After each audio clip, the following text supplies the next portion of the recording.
Sir உன பாவணும்னு நினைச்சேன். நீங்க ரொம்ப பெரிய ஆளும். அவர்தான் யோசிச்சு பார்த்தேன். என்ன மாதிரி சின்ன ஆளுங்க உங்களை மாதிரி பெரிய ஆளுங்க பாக்குறதானு கஷ்டம்.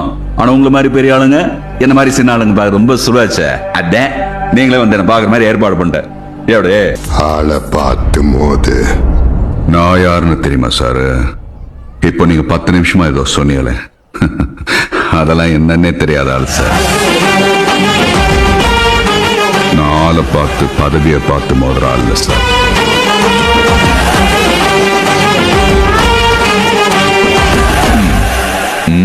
என்ன சார் சும்மா பணம் பணம். வாழ்க்கையில ஒரு தடவை அழாத பணக்காரனும் இல்ல, ஒரு தடவை சிரிக்காத ஏழையும் இல்ல. நல்லா யோசிச்சேன். பொண்ணு விஷயத்த மறந்துரு. பதமா சொல்றேன்னு சொல்லுவ எடுத்துட்டு மீறின பாயபுல வெட்டி கூறு போட்டுருவேன். அப்புறம் மாறு கறியது தோல் கறியதுன்னு உன்னை பெத்தவளுக்கும் தெரியாது, காட்டினவளுக்கும் தெரியாது.